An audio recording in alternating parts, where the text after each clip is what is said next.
وعلیکم ورحمۃ اللہ وبرکاتہ. میں اللہ bless you all. آمین. آج مجھے یہ پوسٹ کرتے ہوئے بہت افسوس ہو رہا ہے کہ ہمارے کچھ بہن بھائیوں کو رحمت دو عالم صلی اللہ علیہ وآلہ وسلم کا انصاف نظر نہیں آ رہا ہے. اسلام نے آج سے 1400 سال پہلے جو عورت کو انصاف دیا وہ ہرگز کوئی اور دے ہی نہیں سکتا. انشاءاللہ آج اس ویڈیو میں ان تمام باتوں پر غور کریں گے کہ آخر اسلام میں عورتوں کو کیا مرتبہ حاصل ہے. And today's topic is women empowerment in Islam, جس کا دوسرا معنی یہ ہو سکتے ہیں کہ عورتوں کے اسلام میں کیا حقوق ہیں. ویمن امپاورمنٹ ہے کیا؟ عورت کو اس کا اختیار دینا، عورت کو اس کے حق دینا، رائٹس آف دی ویمنس، ٹھیک ہے، جو کہ 1400 سال پہلے ہی بیان کر دیے گئے تھے. تو اس کے جو سب ٹاپکس ہیں جو میں آج ڈسکس کروں گی آپ لوگوں سے انشاءاللہ، اس میں ہوگا اسلام سے پہلے عورتوں کو حالات کیا تھے، اسلام کے بعد عورت نے اللہ تعالیٰ کو کیا کیا دیا. سب سے پہلے تو اللہ تعالیٰ نے مہر کا حق ادا کرنے کا اس کے حکم دیا گیا، جس سے بھی اس کا نکاح ہو. اپنی پسند سے نکاح کرنے کا اللہ تعالیٰ نے حق دیا. بیٹی کا مقام اسلام میں کیا ہے، ماں کا مقام اسلام میں کیا ہے، بیوی کا مقام اسلام میں کیا ہے، وراثت میں کیا حق ہے، اور طلاق کا بیان. سب سے پہلے ایکسپلین کرتے ہیں کہ اسلام سے پہلے عورتوں کے حالات کیا تھے. اسلام سے جب پہلے کی ہم بات کرتے ہیں، عورت کی کوئی اہمیت نہیں تھی. لڑکیوں کو زندہ دفنا دیا جاتا تھا. بچپن سے سنتے آ رہے ہیں مردوں کی نظر میں عورت اپنی نفسانی خواہشات کو پورا کرنے کا ایک کھلونا تھا اور ایک بس نام تھا. عورت دن رات مردوں کی خدمت کیا کرتی تھی اور مزدوری کر کے بھی کوئی پسینہ کماتی تو مردوں کو دینا پڑتا، جو بھی کمائی کرتی وہ. عورتوں پر طرح طرح کے ظلم و ستم کیے گئے. ان کو جو ہے وراثت کا ان کا حق چھین لیا گیا، جو کہ اسلام سے پہلے نہیں دیا جاتا تھا. انہیں غلام بنا کے رکھا جاتا تھا. عورتیں کسی چیز کی مالک نہیں ہوا کرتی تھیں، مطلب ان کی کوئی ملکیت نہیں تھی، ان کا کوئی اختیار نہیں تھا. ویمن امپاورمنٹ نہیں تھی. اور جس کا شوہر مر جاتا تھا اسے گھر سے باہر نکلنے کے لیے کہہ دیا جاتا تھا. ان کی زندگی گھر میں کسی قید خانے سے کم نہیں تھی. بیواؤں کے ساتھ اس قدر برا سلوک کیا جاتا تھا. دنیا کے ہر ملک میں عورتوں پر ظلم و ستم کی کمی نہیں تھی. جنہیں یہ بات کھوکھلی لگتی ہو وہ تاریخ اٹھا کر بھی دیکھ سکتے ہیں، ٹھیک ہے نا. لیکن اسلام نے انصاف دلایا عورت کو. آج سے 1400 سال پہلے ہی ویمن امپاورمنٹ پر جو ہے حضرت محمد صلی اللہ علیہ وآلہ وسلم نے بیان کر دیا سارا. اسلام کے بعد عورت، جب اس دنیا کا ظلم ستم عورتوں پر جاری تھا تو اللہ تعالیٰ نے اپنے حبیب رحمت للعالمین صلی اللہ علیہ وآلہ وسلم کو بھیجا. اسلام نے عورت کو وہ عزت دی، وہ حقوق دیے جو کسی بھی اسلام کے بغیر، اگر ہم دیکھیں کسی بھی اسلام نے عورت کو وہ عزت دی، وہ حقوق دیے جس کی وہ حقدار تھی. ان پر ہو رہے ظلم و ستم کو میرے آقا صلی اللہ علیہ وآلہ وسلم کے فرمان نے روک دیا. اسلام نے عورتوں کے وہ حقوق مقرر کیے جنہیں اسلام سے پہلے کسی مذہب نے نہیں دیا تھا. پر افسوس در افسوس آج ہمارے ہی کی کچھ معاشرے کے کچھ بہن بھائیوں کی ماڈرن سوچ کو فرمان مصطفیٰ صلی اللہ علیہ وآلہ وسلم کی کوئی اہمیت نہیں رہی ہے اور ان کو نظر بھی نہیں آتی. یہ ماڈرنزم ان کو جاہلیت کی طرف لے گئی ہے. جس طرح سے پہلے زمانہ جاہلیت میں عورت کو اس کے حقوق نہیں نہ دیا جاتے تھے، آج بھی اسی طرح سے ہو رہا ہے. ان کا کہنا ہے کہ انہیں انصاف چاہیے. ایک بات خوب ذہن نشی فرما لیجئے کہ اس کائنات میں حضرت محمد صلی اللہ علیہ وآلہ وسلم جیسا انصاف کوئی نہیں کر سکتا ہے. اسلام نے جو عورتوں کو حقوق دیے ہیں وہ ان سے کوئی بھی چھین نہیں سکتا ہے. اسلام نے عورتوں کو کون سے حقوق و درجات عطا کیے ہیں؟ وہ یہ ہیں. سب سے پہلے میں ڈسکس کرتی ہوں مہر کا حق. نکاح ہونے پر عورت کو مہر کا حق عطا کیا گیا. شوہر پر واجب ہے کہ وہ مہر ادا کرے گا. اللہ تعالیٰ نے قرآن کریم میں حکم فرمایا ہے اور عورتوں کو ان کے مہر خوشی سے دے دو. یہ سورہ نساء کی آیت ہے، آیت نمبر 4، اور سورہ نساء کی ہی آیت نمبر 24 میں اللہ تعالیٰ نے فرمایا ہے تو جن عورتوں کو نکاح میں لانا چاہو ان کے بندھے ہوئے مہر انہیں دے دو، اور اسی طرح آیت نمبر 20 میں بھی اللہ تعالیٰ نے فرمایا ہے حق مہر خواہ خزانہ ہو میں سے کچھ واپس نہ لو۔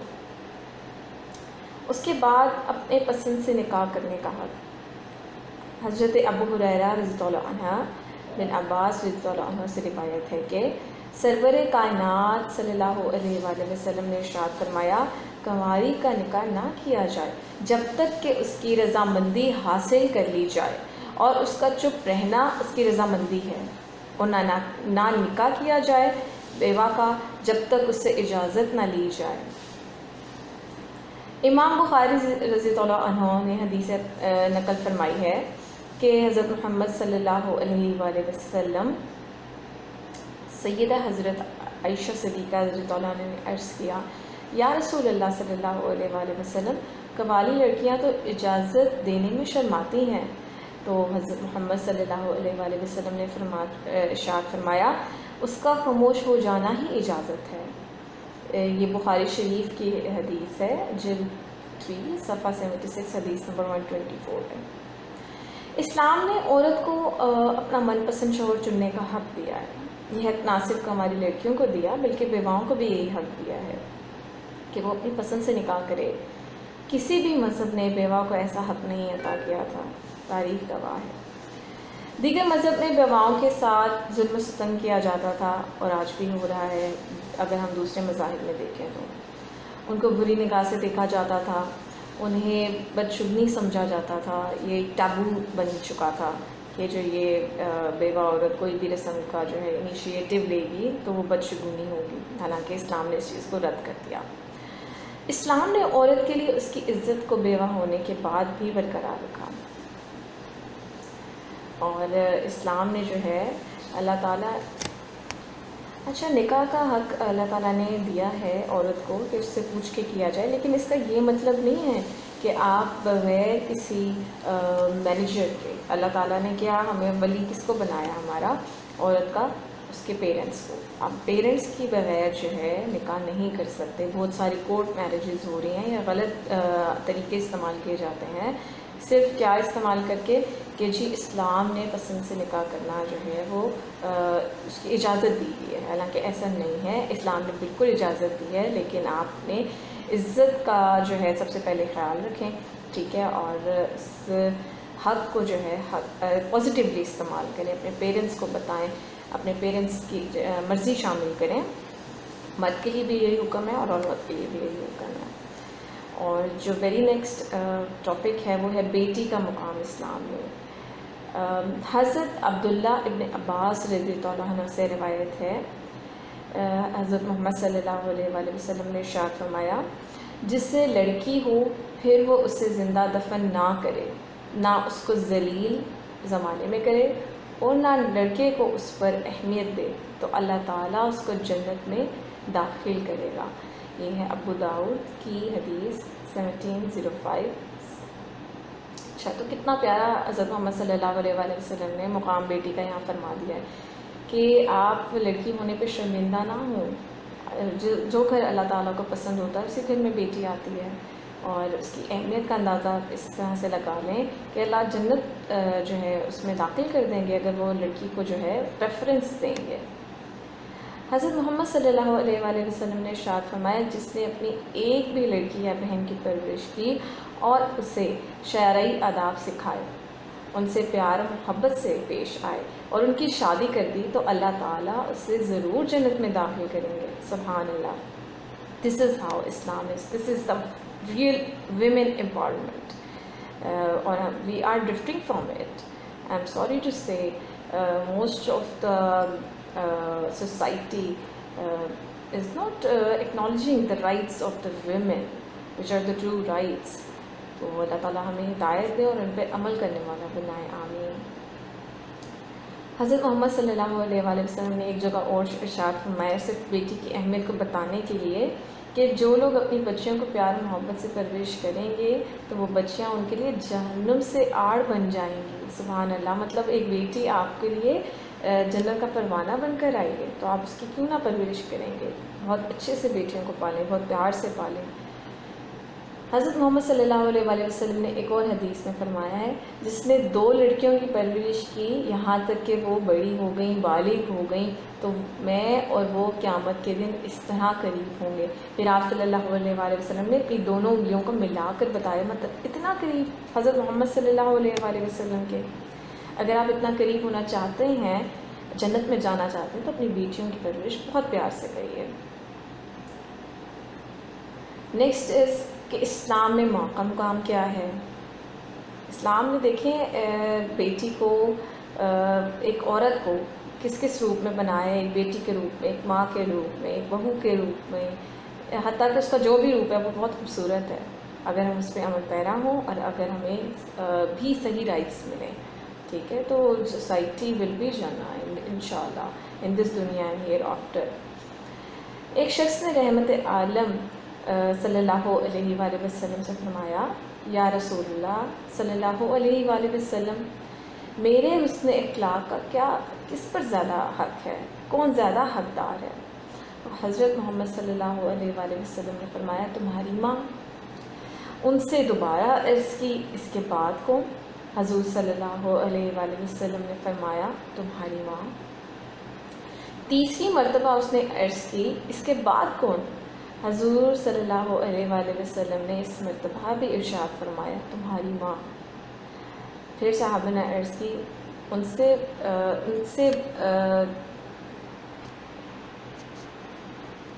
انہوں نے پھر سے عرض کی، اس کے بعد کون؟ حضرت محمد صلی اللہ علیہ وآلہ وسلم نے ارشاد فرمایا، تیرا باپ۔ اور یہ بخاری کی حدیث ہے۔ اچھا، اور تیرے پروردگار نے حکم دے رکھا ہے کہ میرے علاوہ کسی کی عبادت نہ کرنا اور اپنے ماں باپ سے اچھا سلوک کیا کرنا۔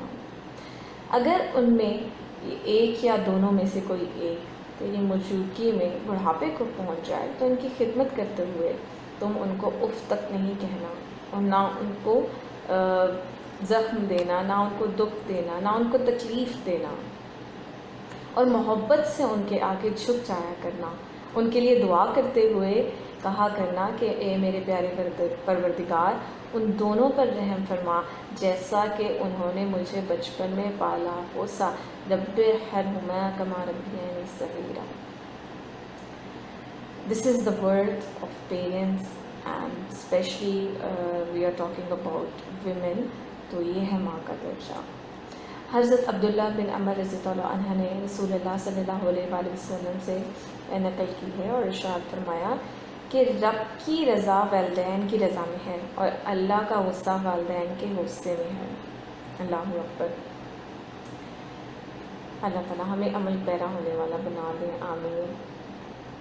مذہب اسلام کا وہ افضل مذہب ہے جس میں اللہ تعالیٰ کے حبیب صلی اللہ علیہ وآلہ وسلم نے ماں کو وہ مقام عطا کیا کہ باپ سے 3 گنا زیادہ حسن اخلاق سے اپنی ماں سے پیش آؤ۔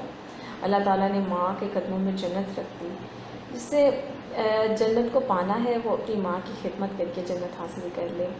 اس کی تعلیمات یہ ہیں کہ اولاد ساری زندگی بھی اپنے والدین کی خوب خدمت کرے، پھر بھی ان کا حق ادا نہیں کر سکتی۔ اللہ تعالیٰ کی رضا بھی والدین کی رضا میں ہے۔ اسلام نے جو مقام و مرتبہ ماں کو عطا کیا ہے وہ دنیا کی کوئی مذہب دے نہیں سکتا۔ اینڈ یو نو واٹ، مین، اچھا جی، اگلا جو ہے وہ ٹاپک ہے وہ اسلام میں بیوی کا مقام کیا ہے۔ اسلام سے پہلے لوگ اپنی بیوی کو گروی رکھوا دیتے تھے اور جوئے میں بھی ہار جاتے تھے۔ آج بھی دنیا میں اس طرح کے کام ہو رہے ہیں، لیکن اسلام نے ہر اس ظلم ستم سے عورت کو بچایا جو آج بھی غیر مذہب میں جاری ہے۔ اللہ تعالیٰ نے قرآن کریم میں بیواؤں کو تعلق حکم فرمایا ہے۔ اللہ تعالیٰ نے قرآن کریم میں بیویوں کے متعلق فرمایا ہے، یہ حکم دیا ہے، اور ان سے اچھا برتاؤ کرو۔ سورہ نساء کی آیت نمبر 19 ہے۔ حضرت محمد صلی اللہ علیہ وآلہ وسلم نے فرمایا، سب سے بہتر شخص وہ ہے جو اپنے اہل و عیال کے لیے بہتر ہے، اور میں تم سب میں اپنے اہل و عیال کے لیے بہتر ہوں. مطلب آپ نے پرائیورٹی کس کو دینی ہے؟ اپنی فیملی کو دینی ہے، اپنی بیوی کو دینی ہے. کیوں؟ ان کے معاملے میں اللہ تعالیٰ نے فرما دیا ہے ان کے معاملات میں اللہ سے ڈرو. ٹھیک ہے نا؟ کیونکہ وہ عورت ایک نازک ہے، اللہ تعالیٰ نے اس کو ایک بہت سینسٹیو ایلیمنٹ دیا ہے. Even when she is daughter she is quite careful. When she is your wife she is quite responsible for your deeds. And when it comes to the mother تو وہ بالکل بے نیاز ہو جاتی ہے دنیا سے. تو اسی لیے بیوی کے معاملات اور مقام میں جو ہے اللہ تعالیٰ نے فرمایا ہے کہ سب سے بہتر شخص وہ ہے جو اپنے اہل و عیال کے لیے بہتر ہے. اسلام میں وہ حق دیا گیا ہے بیوی کو جو کسی اور مذہب میں میرا نہیں خیال کہ دیا گیا ہے. ہریرہ رضی اللہ عنہ سے روایت ہے کہ سرکار دو عالم حضرت محمد مصطفیٰ صلی اللہ علیہ وآلہ وسلم نے فرمایا جب کسی کے نکاح میں 2 بیویاں ہوں اور وہ ایک ہی کی طرف مائل ہو، وہ قیامت کے دن جب آئے گا تو اس کا آدھا دھڑ گرا ہوا ہوگا. اللہ اکبر. اس حدیث سے یہ صاف ظاہر ہے کہ جو شخص اپنی بیوی کے حقوق ادا کرنے میں کوتاہی کرے گا اور اس پر کیا ہوگا طرح طرح کے ظلم کرے گا، اس کے حقوق پورے نہیں کرے گا، تو بے شک اسے دردناک عذاب کا سامنا کرنا ہے. اللہ تعالیٰ سب کو نیک توفیق عطا فرمائیں، آمین یا رب العالمین. بہترین شوہر اور بیوی کے حقوق کیا ہیں؟ جو اپنی بیوی کے ساتھ نرمی، خوش اخلاقی اور حسن سلوک کے ساتھ پیش آئے. جو شوہر اپنی بیوی کے حقوق ادا کرنے میں کسی قسم کی غفلت اور کوتاہی نہ کرے، اور جو اپنی بیوی کا اس طرح ہو کر رہے کہ کسی اجنبی عورت پر نگاہ نہ ڈالے، اپنی عیش و عشرت میں برابر سمجھے، جیسا خود پہنے ویسا انہیں پہنائے، جیسا خود کھائے ویسا انہیں کھلائے، پر کبھی ظلم اور کسی قسم کی بھی زیادتی نہ کرے، اور خوبیوں پر نظر رکھے ہمیشہ اور معمولی غلطیوں کو نظر انداز کرے. مصیبتوں، بیماریوں اور رنج و غم میں دلجوئی فرمائے، وفاداری کا ثبوت دے، اور جو اپنی بیوی کو پردے میں رکھ کر عزت و آبرو کی حفاظت کرے، جو اپنی بیوی کو ذلت و رسوائی سے بچائے رکھے، جو اپنی بیوی کو دین کی جو ہے تلقین کرے اور خود بھی اس پر چلے، جو اپنی بیوی کے آخرت سنوارنے میں مدد کرے، اور جو اپنی بیوی کو ایک proper rights they. the thing is that کہ in this era this is the need of our کہ دونوں it's like a vehicle, a husband and wife میں کیا حق ہے. اللہ تعالیٰ نے قرآن کریم میں ارشاد فرمایا ہے اگر کسی کے شوہر کا انتقال ہو جائے جو بے اولاد ہے اور اس کی ایک بہن ہے تو ترکے میں اس کی بہن کا وارث ہوگا، اور اگر بہن کی اولاد نہ ہو، پھر اگر 2 بہنیں ہوں ترکے میں ان کا 2 تہائی ہے، اور اگر بھائی بہن ہوں، مرد بھی عورتیں بھی ہیں، تو مرد کا حصہ 100 عورتوں کے برابر ہے. اللہ تمہارے لیے صاف بیان فرماتا ہے کہ کہیں بہک نہ جاؤ، اور اللہ ہر چیز جانتا ہے بے شک.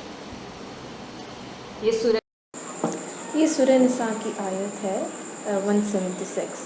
اسلام نے عورت کو وراثت میں حق عطا فرمایا ہے، چاہے وہ کسی کی بہن ہو، کسی کی بیٹی ہو، کسی کی بیوی ہو، ہر صورت میں اس کو اس کا حق عطا کیا گیا ہے. ان حقوق کی ادائیگی میں کوتاہی کرنے والوں کے لیے آخرت میں دردناک عذاب ہے. اللہ تعالیٰ سے دعا ہے کہ اللہ ہمیں سمجھنے اور عمل کرنے کی توفیق عطا فرمائے. Because in our society it becomes the taboo when a woman asks for the wirasat. ٹھیک ہے، سو اللہ تعالیٰ نے حق عطا فرمایا، چاہے وہ کسی کی بہن ہو، بہن کا بیوی کا حق ہے.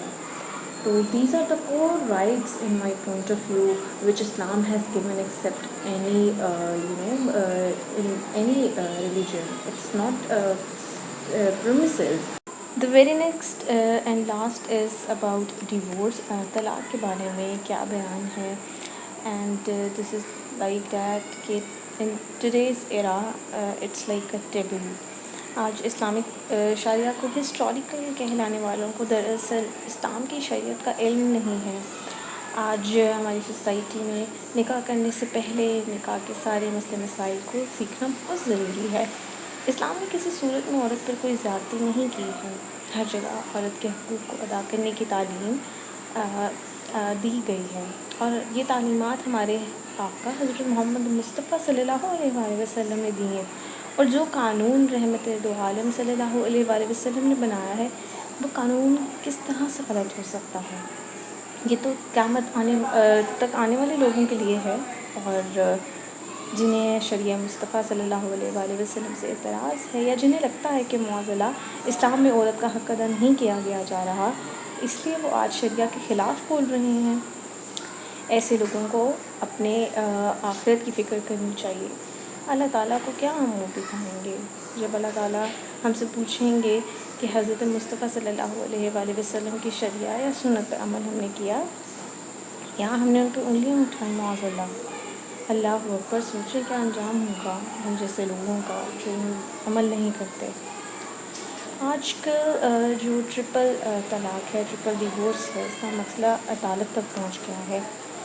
کیا ہمارے کسی بھائی بہنوں نے اس بات پر غور نہیں کیا کہ اسلام میں طلاق کی کتنی قسمیں ہیں، طلاق کیسے دی جائے، طلاق کا تعلق مسئلے مسائل کیا ہیں، اور کس وجہ سے جو ہے طلاق دینی چاہیے. اور افسوس ہے اس بات پر بھی کہ لا علمی بہت زیادہ ہے، لیک آف اویئرنیس ہے. حضرت محمد مصطفیٰ صلی اللہ علیہ وآلہ وسلم نے ارشاد فرمایا، تمام حلال چیزوں میں اللہ کے نزدیک زیادہ ناپسندیدہ چیز ہے طلاق ہے. And the reference of this hadith is from سنن ابی داؤد. the thing is کہ طلاق ایک جائز عمل ہے، ٹھیک ہے، دی جا سکتی ہے، لیکن اس کے کچھ سچویشنز ہیں، کچھ کنڈیشنز ہیں جن میں دینا جائز ہے. جب اللہ تعالیٰ نے عورت کو اپنے پسند سے شوہر چننے کا حق دیا ہے، تو طلاق کا بھی حق دیا ہے، مطلب کھلا لے سکتی ہے وہ. مرد کو یہ اختیار ڈیورس دینے کا اس لیے دیا گیا ہے کیونکہ اللہ تعالیٰ نے مردوں کو زیادہ سمجھدار بنایا ہے، زیادہ عقل والا بنایا ہے. یہ اختیار کا جو غلط استعمال کرے گا، بے شک آخرت میں اس کے لیے رسوائی اور دردناک عذاب ہے. سو طلاق کے لیے بہت سارے جو ہیں مسئلے مسائل جو ہیں وہ ریز ہو رہے ہیں ہماری سوسائٹی میں. بغیر سوچے سمجھے جو ہے وہ طلاق دے دی جاتی ہے، اور اپنی مرضی کے مطابق کسی دوسرے سے نکاح کے معاملے میں آزاد ہیں عورتیں. پر آج کل بات پہ طلاق دینے کا رواج بھی نکل پڑا ہے، اور ذرا بھی کوشش نہیں کی جاتی کہ بات بن جائے. کوئی غصے میں طلاق دے رہا ہے، کوئی نشے میں، کوئی بیوی سے چھٹکارا پانے کے لیے. Once again I will repeat کہ طلاق اگرچہ ایک جائز عمل ہے، لیکن اللہ کے ہاں بہت ناپسندیدہ عمل ہے. میری دعا ہے کہ اللہ تعالیٰ ہم سب کو جو ہے ہدایت دیں اور ہم سب اپنے گھروں کو آباد کریں. حضرت مصطفیٰ صلی اللہ علیہ وآلہ وسلم نے فرمایا، اور اس کی روایت کی ہے حضرت معاذ رضی اللہ عنہ نے، اور معاذ کوئی چیز اللہ پاک نے روئے زمین پر غلام آزاد کرنے سے زیادہ پسند نہیں کی، اور کوئی چیز طلاق سے زیادہ ناپسند نہیں کی ہے. تو اس حدیث سے بھی ہمیں ریفرنس ملتا ہے کہ یہ اللہ کو پسند نہیں ہے ڈیورس دینا.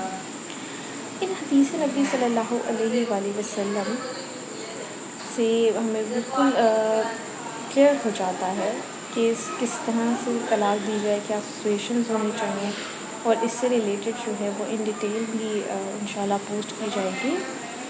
So stay in touch inshallah ta'ala with the reference to this context. My very next video will be on this topic. Anyhow, I have explained almost all the points which are related to the women empowerment in Islam. Women empowerment is the second name of the rights of the women in Islam, کیونکہ اس کو ایک بااختیار بنانا ہے، اس کو خوددار بنانا ہے. عورت ایک جیتی جاگتی انسان ہے، اور یہ حقوق اور یہ مقام عورت کو صرف اور صرف اسلام نے دیا ہے. سبحان اللہ. So proud to be a woman, and keep going on, do your efforts, and follow the Quran and Sunnah. If you do have any problem, you are facing any tough situation or trials with all these, then go towards the Quran and Sunnah. This is my only message from this whole video or whole post. Jazakumullahu khairan for watching. Please do like, subscribe and share. with your loved ones. Jazakumullahu khairan once again. Assalamu alaikum wa rahmatullahi wa barakatuh. In the last, I would like to give the summary of this post, that is اسلام میں عورتوں کے حقوق یا عورتوں کا کیا مقام ہے. سو وی ہیو کورڈ کہ اسلام سے پہلے عورتوں کے کیا حالات تھے، اسلام کے بعد عورت کو کیا عزت و مقام ملا، اور اللہ تعالیٰ نے مہر کا حق ادا فرمایا. نمبر 2، اپنی پسند سے نکاح کرنے کا حق دیا عورت کو. نمبر 3، اللہ تعالیٰ نے جو ہے بیٹی کا مقام اسلام میں بتایا کیا ہے. نمبر 4، اسلام میں ماں کا مقام کیا ہے. اسلام میں نمبر 5، بیوی کا مقام کیا ہے. اور پھر سیکنڈ لاسٹ جو ہم نے ایکسپلین کیا وہ تو ٹاپک تھا جی عورت کا وراثت میں کیا حق ہے. And the last one is about طلاق کے بارے میں کیا بیان ہے. Hope fully you all understood what I have explained. And if you have any queries or questions, please drop them into the comment section. I will try to answer them in the light of Quran and Sunnah, inshallah. Thank you once again. To stay in touch.